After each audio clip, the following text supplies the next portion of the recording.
Hi, everyone. How's everyone doing? Strong dollar, weak gold, kind of the things I talked about. Alexander, how are you? Brian Twomey, there's a name I haven't heard for a while. How are you, Brian? Richard Adams, Hugo? Oh, thank you so much, Hugo. Shalom, Sinatra. Jays, how you doing? Let's take a look around. A couple of things I'd like to share with you guys. Okay, so start off with the euro. So I've been patient, waiting for euro to set up what might be a right shoulder here. Everyone see that? Left shoulder head, right shoulder developing, 1750 pivot. I think it'll probably, go a little deeper than that. This is not the kind of day I buy the euro. The kind of day I buy the euro is when the pound is down 40 and the euro's only down 4 instead of the way it is today. Okay. So EG under pressure. Looks like that bottom may not hold and we're headed for two new lows. And then it's interesting, if we get this right shoulder in euro, very possible that we're going to get a right shoulder in gold, and for it to have symmetry, it's going to come in right around the 1748 level. So patience to wait to buy this thing. Patience always pays off, but it does here. Actually took a short in it yesterday and covered half. S&P's pretty important what happened here yesterday. Look, when you get a top, the most important thing is that you get a nice failing rally. S&P's couldn't even retrace 50% yet. If it fails from here, this is a pretty weak rally. And NASDAQ actually did get to the 50% level last night, back under 15.3 right here, which is yesterday's low, and this moving average. You're talking about 14.9 in the NASDAQ. And even though the yen is up a couple, if you saw Blake's chart of the day, I'm definitely in agreement for 108.50. I think it might even be deeper. So yen looking vulnerable, a little inside day here. You're wrong, back over 110. But here's the 200-day, and we may actually go for stops here.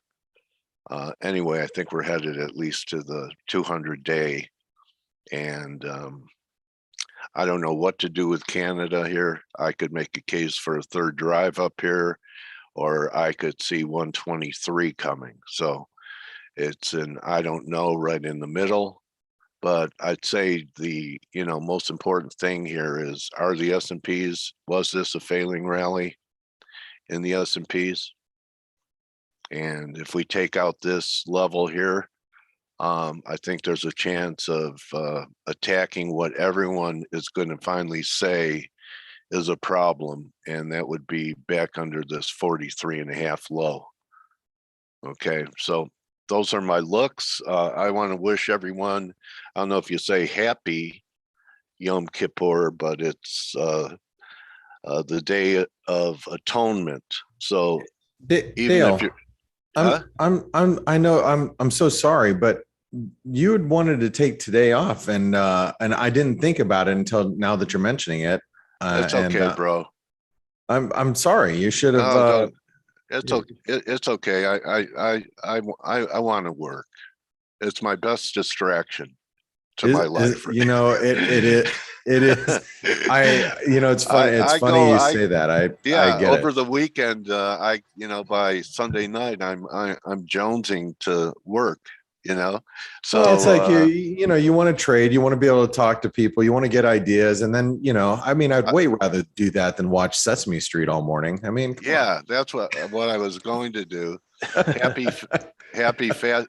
Yeah, I broke the fast already. Well, I'm drinking coffee with candles. Anyway, the most important part of the day for me was, it's a day you ask for forgiveness, but you also memorialize those that have left, like your mother and father, if that's the case. It's what's interesting is my kids, this is the first year as they're both in high school. This is the first year because we have such a big Jewish community where I live. Yeah. It really is. To this extent, my kids have today off. Oh, wow. The school closed for it. Okay. They're like, we're not, we don't Yeah. celebrate, but hey, that's cool. All right. Anyway, Anyway, I'm glad to be here, and your spirituality is in your heart, not necessarily in the traditions and all the rules and regulations. It's what, it's how you treat people. And I know that, like, Steve isn't religious, and a lot of guys here, but you guys, whether you admit it or not, treat people with respect, and you're for people, and you don't rip people off. So and you care if things aren't going well for others. And that's I think the right religion is, how you treat your neighbor and other people. And Steve doesn't know it, but he's a very religious guy in that He's an way. idiot. Yeah, I'm well, kidding. you may call it by another name, Stell, you too, but it's the same music with different titles. Okay, it's how you treat people, Yeah. and that's why I love this company, because of how everyone treats people. And you even put up with problem childs in your chat rooms and stuff. So anyway, this this place, Forex Analytics, I think is an oasis in the desert of FX for people. What do you think? And are you here, Ryan? Yeah, I'm here. Hear me, right? And you added to that. I see how you care about the members that you brought over, and how you coach people. Perfectly fit in with. That's why I believe the guys made that decision to merge with you. You have that character. Thank you very much. Now be a character and tell me why Euro's so much weaker than cable today. Yeah, it's been hit on all sides, it seems, this morning. It's not too many fundamental news reasons behind it. I think maybe perhaps we're getting a little bit edgy about the upcoming elections in Germany, the leadership stuff and all that sort of thing. Same could be said about dollar CAD. Maybe it's treading water a bit because they've got their elections on Monday. And the market's perhaps only got half an eye on that. Justin Trudeau might have picked a bit of a banana skin in calling this election because he's not doing too well in the polls. And but it seems to be generally euro weakness. I heard you mention euro sterling. Pair I'm short, and I'm looking once again for another break of this 85, 84.80 area. That's my magic number. If we can get below there and hold below there, then the downside's on. And I know Stelios is up for 83s. I'll be more than happy with that. But it needs, it's like it needs these levels to break. If we can't break these levels again, we're back in the range, and then maybe we get a look up 86s, even 87s.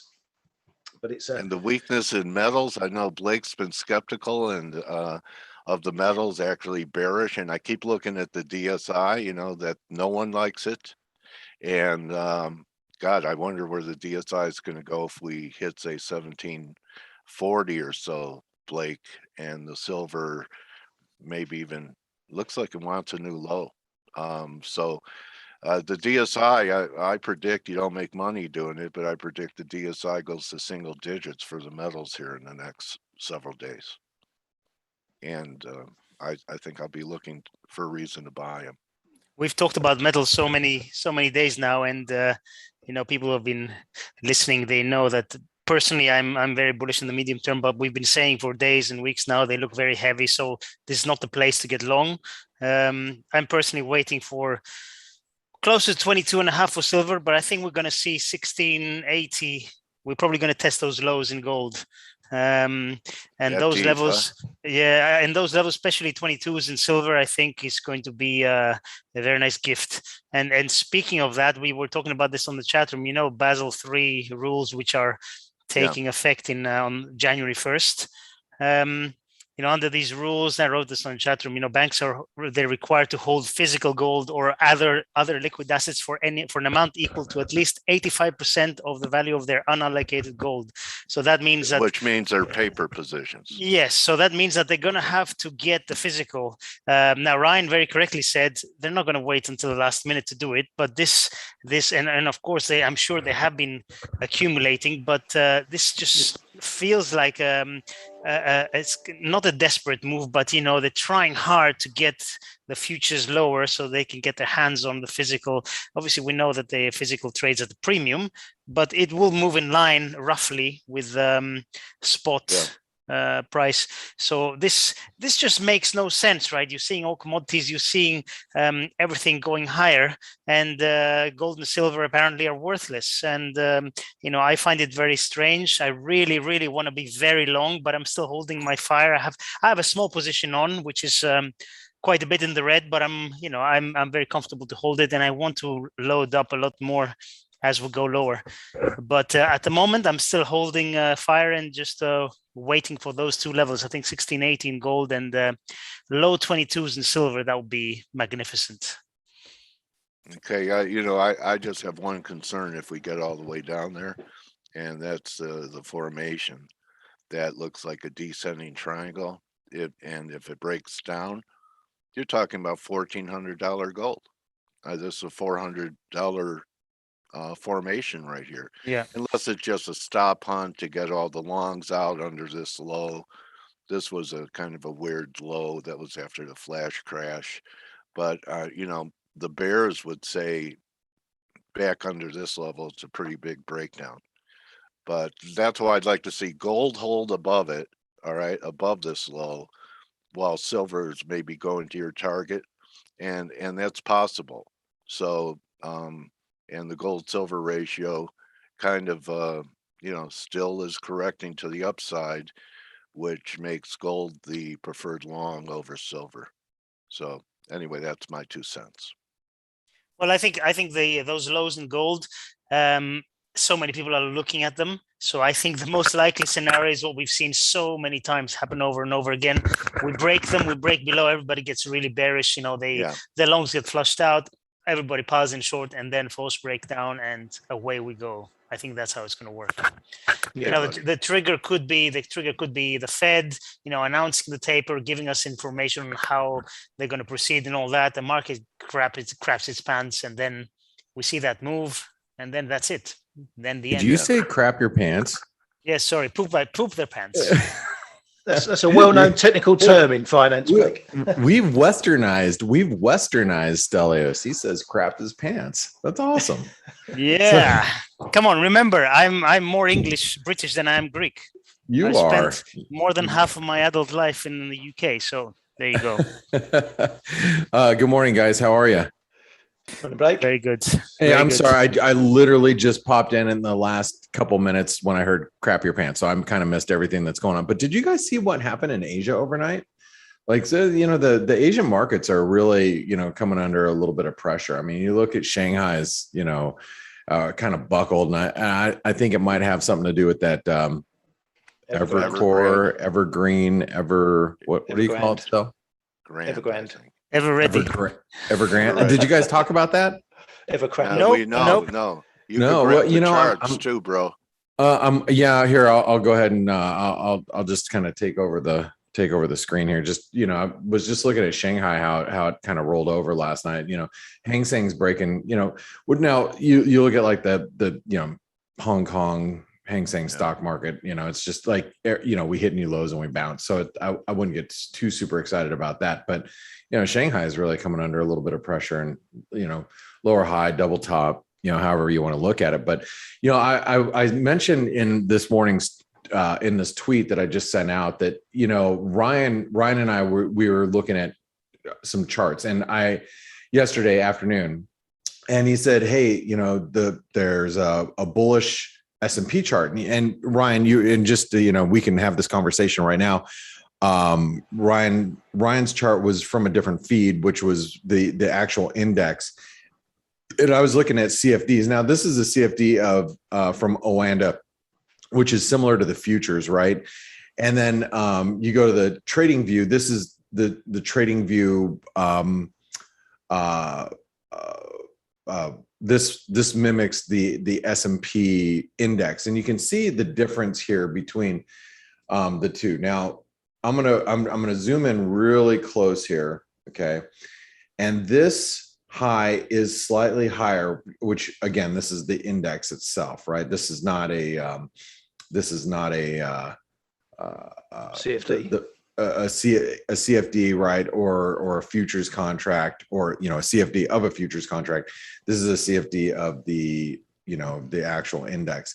And you can see that's arguably higher. So that's a bullish, we call it, that would be a bullish piercing line candle is actually what it is, very so slightly. But if you look at, the CFD of the futures, this is an inside day, right? So we were engulfed the previous day by yesterday's move. So yesterday's move actually looked pretty bullish, intraday.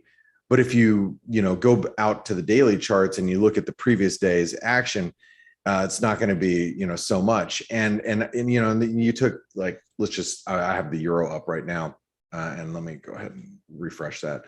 So the euro was an inside day as well.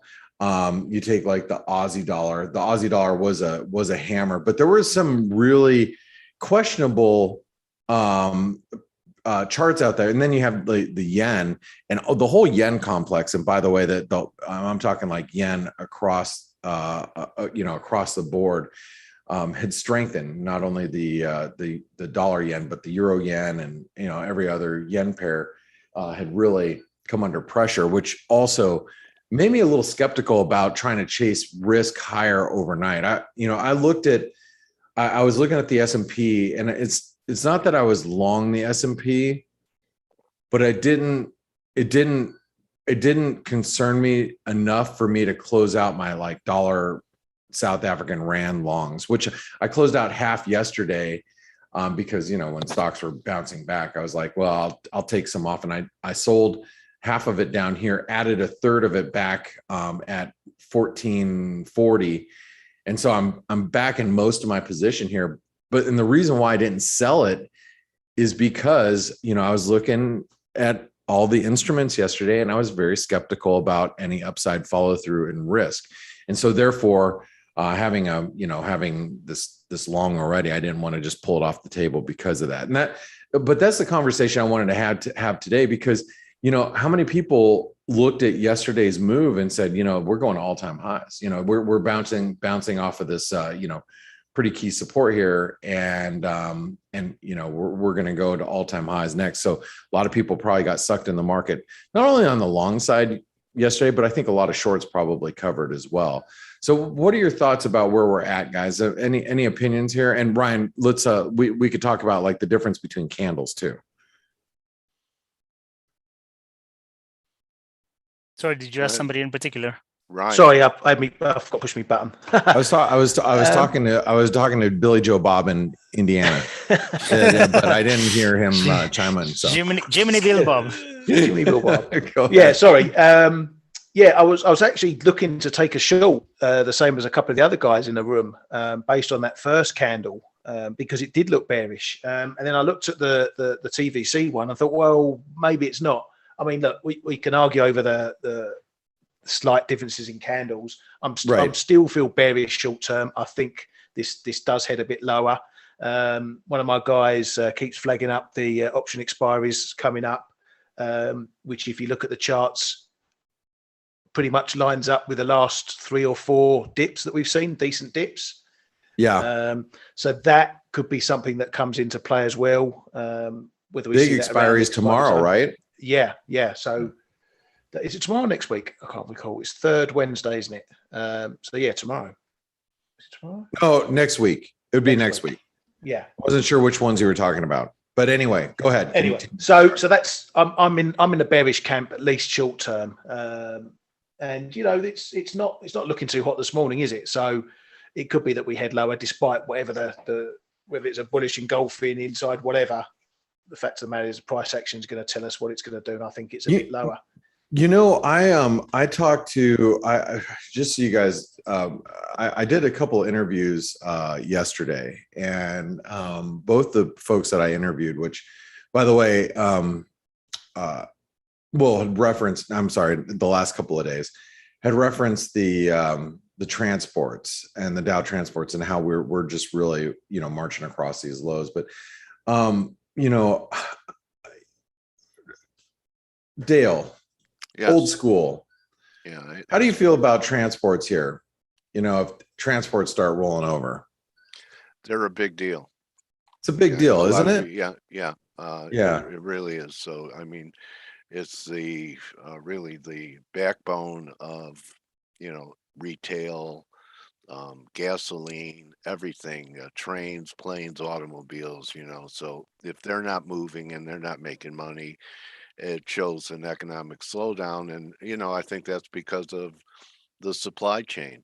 Also, they can't find drivers for trucks too. So, I think we're going to have shortages in a lot of things as we move further along, unless the supply chain issue is resolved. So, I think that's a negative sign. It's a nice descending triangle technically, and yeah, what's it measure? 240 to a 200. It could go to 210. Why can't we have retracements of this huge move from the COVID low to recent highs and just correct 38%? It would still be Yeah, here's I was just, the problem is the consensus trade about everybody is just expecting a correction. But, this could be one of those situations where the the masses are right, because, just because there's a consensus, like everybody, like, I was watching something, a video yesterday or the day before yesterday, how majority of the market's looking for, like, asset managers are looking for a correction this fall, and then when you hear things like that, you go, well, that's what the majority of people are feeling.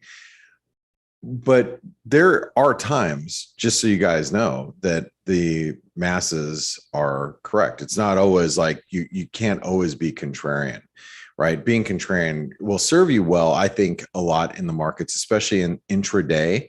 But, some of the bigger themes, when the bigger themes come into play, and the longer term stuff does come into play. And then also, after such a big move, like Dale, like you're pointing out, to see, even a 24% correction in the S&P right now and I'm not going since COVID lows, I'm just going since the lows back here in September of last year. I mean, a 24% retracement takes us to 42.26, and coming out of an ascending wedge, minimum expectation would be a 38% retracement, which would be down at 4,000 roughly. And, that doesn't disrupt any bullish trends whatsoever in the market. Right. So right. I'm in the camp too with you guys that I think that a correction is coming sooner rather than later. And I do believe that the consensus of us seeing some sort of pullback this fall is on. The problem is that everybody is thinking the same thing, and not everybody wants to pull the trigger all at once. But what we are seeing, and I have to, I'm gonna go back and reference currencies really quick, because I think that you guys have to keep a really close eye on emerging market currencies. You have to keep an eye on the currencies like the rand, and you got to keep an eye on currencies like the peso, where they have not seen any upside follow through in emerging market currencies, as stocks have been at all-time highs. So when that doesn't happen and you do not see that type of follow through in the currency market, that tells you that people positioned in currencies, which is they're not positioned to take advantage of the higher rates that the emerging market currencies yield them, which suggests to me that there's a lot of hesitation up here at these levels. So I would be really watching them. If you start to see the emerging market currencies really come under pressure, like the dollar Mexican peso back above 20, you start to see the US dollar, South African rand back. Well, we are above 1440. I've been telling people watch 1440. We're well above that now. Maybe above the 200-day moving average here of 1455. You start to see these currencies weaken. I would not want to be long risk. And that's, just really simple.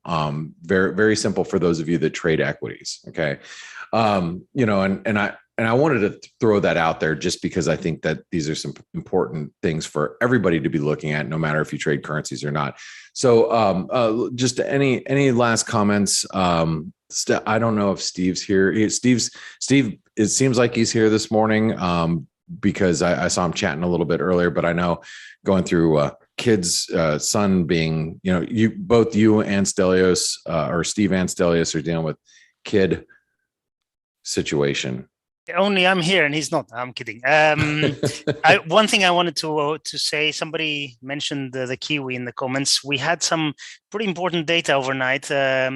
New Zealand GDP blowout number. We're expecting 1.3%, came in at 2.8, and now people are talking about 50 basis point hike next meeting. I don't think that's happening, but the market, is talking about it. And on the other hand, Australian employment change. Big miss. We're expecting negative 90,000, came in at negative 146K. So those two currencies are going the opposite direction, and I would really, really like to see them to see Aussie Kiwi at parity to start accumulating longs there. But at the moment, the Kiwi is on fire and the Aussie is struggling, and that's the. And by the way, just so you guys know, the Kiwi is buckling here. It's starting to roll over. I just actually sold some Kiwi this morning, not against. I didn't sell the Kiwi dollar. I sold Kiwi against something else, but that's going to be more for the Forex analytics community. The people in chat rooms know I put in the trade room about an hour ago. So and I'm I was surprised that GDP number was such a blowout number, but remember that's always, those numbers are in the rears, Steve's looking at Stelios's rear. That's that kind of rear. So, by the way, we have, and I'm joking, Steve, if you're listening, and Ryan, are you still here? You still with us? I'm still here. Yeah. Hey, we got some retail. Yep. We got some retail sales numbers coming out in about 2 minutes. Any expectations as far as retail sales go? I would think that the number comes in a little light. I think consumer spending is starting to slow down a little bit, and the maybe a little peak in commodity prices have come off. Maybe retail sales are going to come in a little light. Any opinions here? Yeah, with retail sales, it can go either way. It's a volatile number. It's expected down 0.8%. If you strip out autos, down 0.1%, and even the core sales down 0.1% expected. If you want to see a good consumer, then I think we could see some of this used car stuff flushing out. So the autos might come in negative. If the core sales come in positive, or if the headline comes in negative and the core sales come in positive, that tells a story that the consumer isn't looking that weak. But if it does come in negative again, that's the second month on the trot, and that, like you say, is not going to look good for the consumer ahead of the Fed next week. All right. Well, thank you so much, and let's also keep in mind, if retail sales start to slow and we see the consumer kind of buckle down here a little bit, and we continue to see stronger inflationary data. You guys know that that's not that's kind of a toxic mix for not only the U.S. economy, but for the global economy. So let's pay attention to this number. We got also Philly Fed coming out. How much time do we have, Stel? 30 seconds. 30 seconds. 30 seconds to Mars. Wait, isn't that a band? It is, yeah. It's a band. God, I'm so geeky. All right. All right. I've got it on the dollar yen right now just to see the reaction here. And by the way, I still think the dollar yen, if it's a strong number and we spike up to 109.55 or so, it's a sell. I'm actually looking to sell it up there. So Well, I was hoping we'd get a spike up there overnight, but we just hadn't seen it thus far. So All right, let's see. looks Canada, who cares about Canada? Where's the other stuff? jobless Jobless claims in line. oh, Up basically in 0.7, line. I think, retails. Oh, where'd you get that? Up Did you- 0.7 or Up down? 0.7. Oh, up. Up Oh, 0.7. look at it. Here we go. That's strong. And a strong Fed, which comes on the back of a strong empire as well. Oh, come on. I'm trying to get filled here. Come on. Spike me up. There we go. Yes, plus 0.7. You're Use right. your cursor, Blake. Put it on the candle and drag it up. I just sold. I sold a little bit at Good. 50, guys. Just so you know, just a sliver. I'm going to sell a little bit more if we get up towards. So I sold some right here. Strong on the, very strong on the X's. On the retail. Are you just? Uh-oh. Are you you're gargling in the water right now? So all I heard is.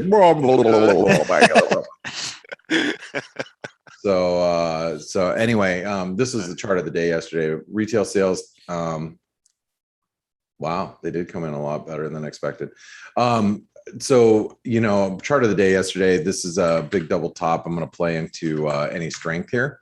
So we see a move up towards 109.60. I don't mind, as long as we can hold below like 65-ish and stay there, I'm fine with it. But futures are bouncing a little bit because of the stronger number. I think everybody's like, whew, okay, consumers hasn't fallen apart. Because you don't want to see the consumer spending really start to slow down with stubborn inflationary pressures, because then you get the S word, and it's not shoot and it's not crap. So anyway, hey guys, I want to say thank you so much for those of you that are listening in, that are not part of the Forex Analytics community. Thank you so much for being here. We do appreciate it. If you are a Forex Analytics family member, we'll see you guys on the Morning Edge webinar in 45 minutes.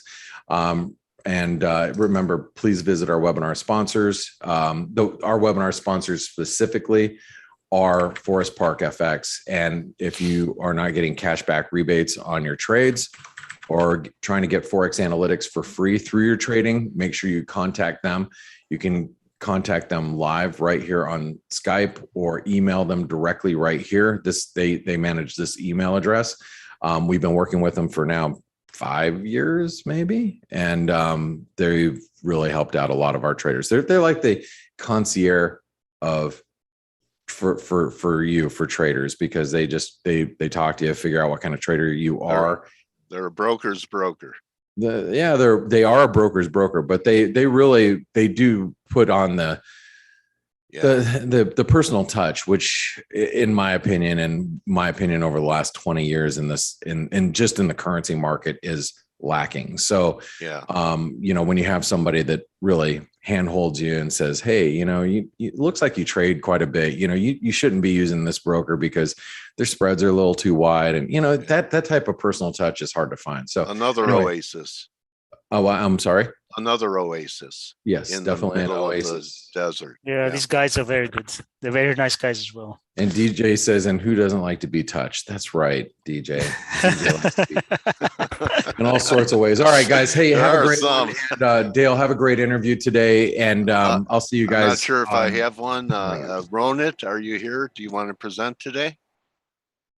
I saw you make a comment in chat. You do? Okay. All right. I do have an interview. Oh, what did your interview go somewhere? I didn't schedule one for today, but I asked Ronit to come in and see if he wanted to do it. So he's going to do it. Great. And I'm going to make him participant. See you guys. Have a great day. All right. You too, Blake. Cheers, guys. Okay, Ronit. Where is it? Anyway. Participants. Okay. Attendees. Stay tuned for Ronit. You're going to see some charts that are going to blow your mind. I don't know why you're not showing up. Oh, there you are. Okay.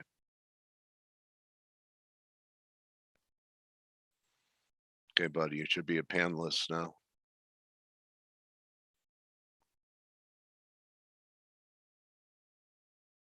There you are. How are you today, my trading warrior brother? Unmute. Hope you have good volume today. Are you able to hear? Can hear you now. Yeah, I can hear. Okay, No good. problem. Yeah, you sound pretty loud and clear this time. You want to share your screen? Yeah, I'll do that. And I thought we'd start with, Ronit sends me a lot of charts to my message section on Twitter. And you showed a Dow chart that the cycle topped right on time. Yeah. Not that you haven't had misses about it, but that was uncannily accurate. You want to just start there, or you want to Yeah. talk about? Okay. So we'll start something with some unique concept of price stability. So this is a Okay. very famous temple in southern India, and it was constructed 1,000 years back. It's one of the largest temples in India. So what's great about it is that on a particular wall, it's written that there was a king who actually used to, they used to offer the gods fruit per day. So what he used to do is approximately there were 150 bananas which was served every day. So in those days, they actually followed the lunar calendar. So there are 360 days, as you can see over there. So totally, they needed around 54,000 bananas every day. So what they did is the cost of each banana was 1 divided by 1,200. That was cost of each banana. So totally, he actually needed something like 45 coins. So if 45 coins was the interest, what should have been the principal? The principal was around 360 coins. So what the king used to do is that he used to split it between merchants at an annual interest rate of 1 by 8. So that he used to get 45. Okay. So what used to happen is if you reverse calculate, it's actually 12.5% per year. So what does it tell you that? They never had inflation for 30 to 40 years till he was actually the king. So what it tells us that per month, if the interest rates are 1%, it's like a limit. It's like RSI 70 and 30. If the interest rates per month is 0.618, which is around 7.5%, it should not go below that. The economy doesn't collapse. So if it is more than 1.618 per month interest, that comes to around 19.5%. That's technically hyperinflation. So in those days, people actually knew about good governance. So same thing goes with this is one year bond chart of interest rate chart of US. So what does it tell you? That during the 1990s, the interest rates actually came below 7%. And that's why you hear this term in pension funds, they need actually 7 to 8% to survive. Right. So there's something uncanny about it. So let's move on to this thing. This is something which I was actually working on last week. This is actually a Fibonacci numbers. So on top of it, if you actually take 2020 as a base, where all problems started, particularly, if you actually subtract Fibonacci numbers 1, 1, 2, 3, 5, 8, they're all panic cycles. If you see, there are major panic cycles. 2018 was trade wars. Then 2016 was there was a financial problem in Europe. I think we had a low in oil too. 2008 again. If you subtract 13 from 2020, and if you keep going, even 1932 is there. If you actually check on left hand side of my screen, I hope you are able to see my mouse. Yeah, we can. So there is 1877. That was, I think, railroads boom, which went bust at that time. There was a panic of gold in 1877. 1788, again, very interesting, French Revolution. So it is, this is actually going back Fibonacci numbers. I think even Robert Prechter actually talked about this, but this is something really strange, why it is happening. So if you move forward, it is 2021, 2022, 2023. And then there is 2025, 2028, and 2033. So you can actually do lots of permutation combinations. You'll get lots of numbers. So and even 1987, 1929, you can actually see over here. I marked it as red. So that was something, all these years are actually connected, just like tops and bottoms. So Okay. this is the Dow chart, which we actually did. So what I did is it's a log chart, which is a channel chart for the last 100 years. So if you carefully observe, if I take the base as 1974, December, and there was a mini crash in 1987, if you actually extend it Fibonacci, you get October 2008, and then there is February 2020 on the right-hand side. And ironically, it actually bounced off, after 18,300, it bounced off. And now I believe that this September is a very critical year, and it is making a high in this September. So that's not very good sign. So that means that there is a probability that there is some event which is going to trigger off. I don't know what it is, but I think that it's going to be the energy problem. So we'll come on to that next. Okay. Yeah, your Ronit is a big proponent of sharply higher commodity prices. Yeah. Okay. So initially, what would actually break the camel's back? So that's the thing. This is again a channel which I think it's a possibility if Dow Gold Ratio has to come to 2027 as a low. So what I did is I connected 2002 and 2009 bottoms, and that actually I have extended it. So you can see over there, this is a pitchfork which I've drawn from 1929. So you can see 1987, there is a parallel, it drops within the channel. Same thing goes with 2020 over here. So it's strange that it is following the channel. Now, why would actually, if oil goes up, what is the percentage of CRB which will go up? We have to actually be very careful that what if the center planners, let it run, or will they collapse it? So you can see the channel over here. It actually connects the previous two tops, and right now it's an breakout around 225 or something like that. But even with 207 or 200, this is Thomson Reuters CRB index. So how much you can think it move? CRB could go to 331? Am I reading you correctly? Exactly, perfectly right. So that's around 30%. So if CRB has to go up 30%, how much should oil move by? Probably at least double, maybe. So that could be, if oil is a disruptor, then probably metals could go up and then actually collapse because of, demand, supply shock or demand shock. So the most important thing over here to see is if oil is moving up, natural gas, actually, we discussed this last time when it was around 3.7. I remember that. Yeah. So that's actually a very good cup and handle or something like that, but it's a long-term breakout. So if you carefully see, the highs were like 15.62. The lows were like 1 approximately. So if the breakout was 13, you can see the Gann grid. It actually fits in very well. So the next stop, once it has crossed 3.5, it's 7.2, where we'll get some kind of correction, but it's on a parabolic path, just like what Bitcoin was in 20,000 or something like that. Okay. So that could be a conflict with Russia too. We don't know. Who thinks Ronit's charts are cool? Give me a why. I mean, do you see all the work he puts into this stuff? Look at that. I mean, you don't see stuff like this. He's a thinker. Go ahead, man.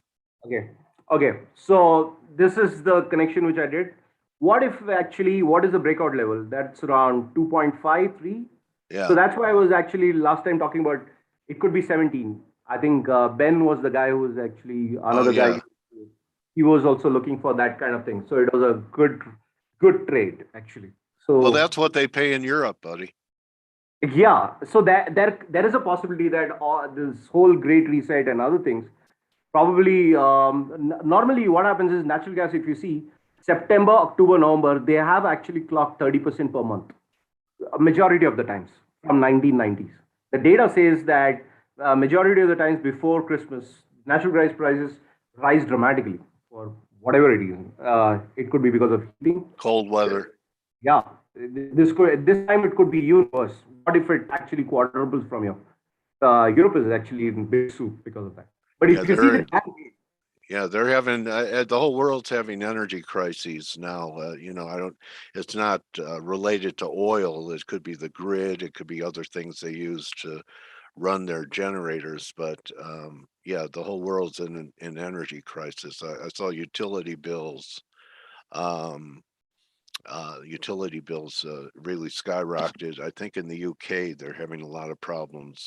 Consumers are paying outrageous prices for energy now. correct. Right? I think the same problem is with Middle East also. They're actually telling everyone to use less power, that is electricity. So everybody cannot be on. I don't understand why people want to get into batteries and solar and other things. What if there is, there are volcanoes erupting, which says that there is a global cooling which is going on. It's not climate change or global warming. So it's quite worrying. Oh yeah, I've read about the upcoming ice age. Yeah, they have talked about this Gulf Stream. There was a movie on that also, 2012. They talked about the Gulf Stream when they were digging oil in Antarctica. And Alaska and Antarctica are still in the news. China wants it, Russia wants it, US wants it. Someone's asking, Ronit, can I know this EMA or SMA, which time period you're using? Okay, I use something like 21 EMA, LWMA, weighted moving average. So in a monthly average, why I do that is I simply calculate 1.5 years time, approximately 17 to 19 months minimum. So what happens is that it's just like 9 months, right? When a baby is born. So that's how they use 200 EMA. So if you actually see the 3-month average, then it's actually the tangent is it's actually rate of growth is higher. So if you really see that a month on month, it starts clocking approximately a certain percentage positive volume price action. So I use 21 WMA more than anything else, not EMA. Okay, so let's go on to that. So next one, this chart is I think it's oil. So yeah, it is. You can see the model. Actually, I've done it. I've made it simple. 69 is a pivot, $70. What could be the peak? $130. So even if you take 6.5 as the low, which was the contract value in last year, so the breakdown was $78 in 2019, close to that. So that's around $70. So the breakout is 60, 62 means it could be $130 very easily. So $70 is a very good trade, a good entry point where the risk is actually very less, and you can actually ride on this particular energy crisis. That means Chevron or whatever companies, $69 or $70, that could be a very good pivot where they're trying to pressurize last time. Last 2-3 months, they're actually trying to, every country is actually trying to sell off its reserves to push the prices down because they suddenly realize that they are in trouble. Okay. So this is another viewpoint where is the same chart, $72. Once that breaks out, it's 130. So now what I did is this is a combination. This is actually a Dow Gold Ratio. Why this is actually important is because everybody is frustrated with gold.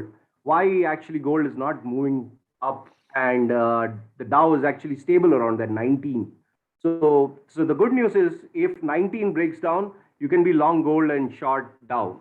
Till then, you watch that 19 very, very carefully. That's why I put it over there, the slope, because the chances are that it'll actually hit at least 16, which is the yearly level.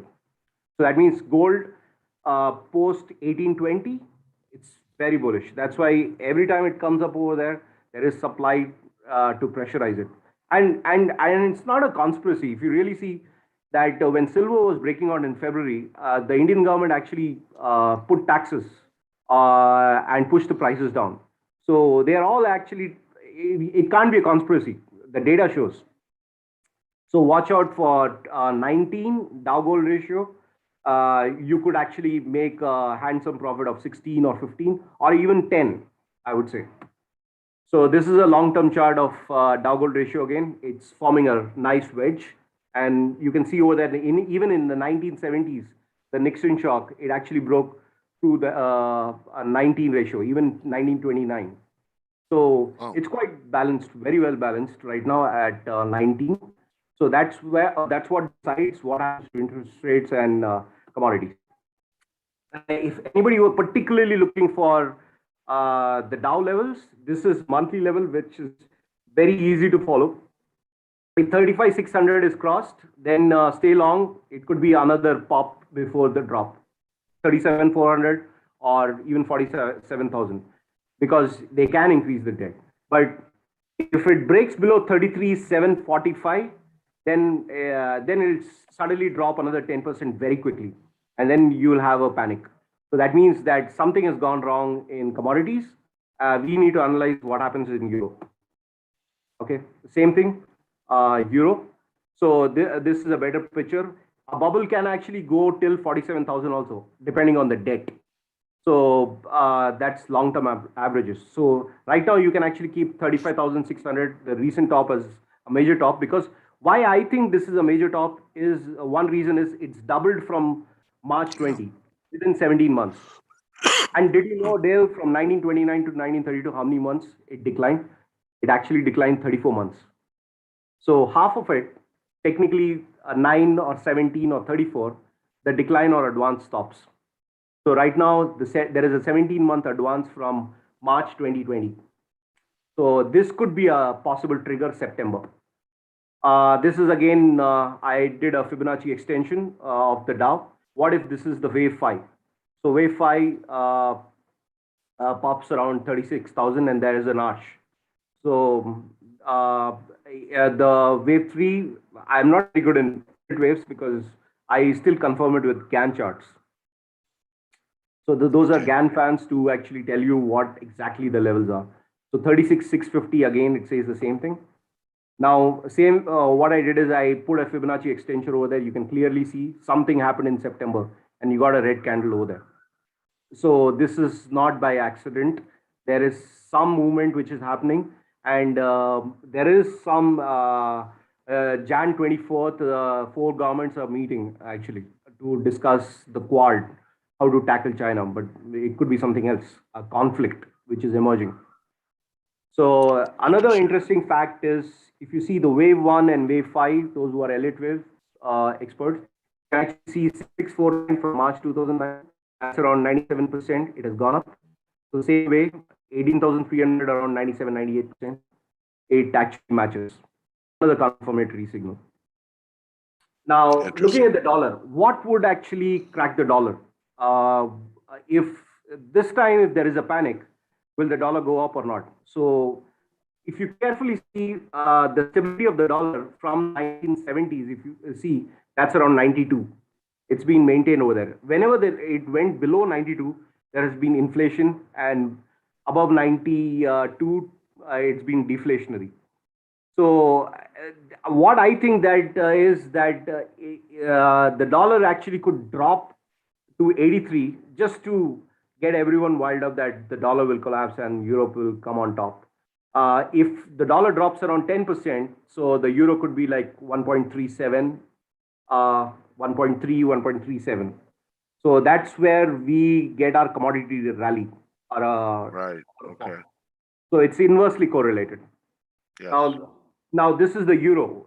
This is where the interesting part gets. For whatever reason, if it drops below 1.17, if you really see last 2 months, at 1.17, commodities actually dropped like a pin. Copper, it dropped from 4.8, 20, 25% within a matter of no time. But something actually held up that euro around 1.17. So that's where it actually respects that level. So if it's not going to break 1.17, then there is a higher probability that we could get a high somewhere around December to March 2022. You can see that 1.36. So yeah, if you really see the China problem, which started this real estate crisis, it started in May 2021 when the euro was around 1.23 or something like that. So it has not crossed that level. So something behind the scene is happening, which is actually making somebody nervous. But if it pops above 1.23, wait for it to actually go till 1.37 before the final drop starts. This Okay, is so yeah. all right. So you're saying we could go to 135, 137, and then have a huge bull market in the dollar after that. Exactly. The dollar Okay. could actually really go to the moon, something like 200, 250.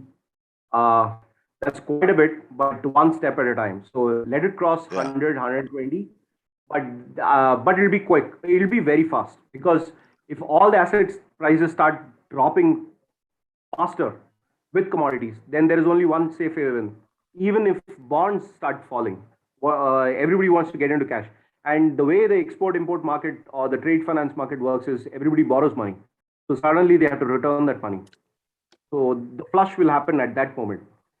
Not yet, but that's where our hint is that if if the euro doesn't drop below 1.17 or copper doesn't drop below 4.2, if you really see 4.2, it was there is a lot of support around that. It dropped and then it actually rallied back on. So some Okay, just lost your volume, buddy.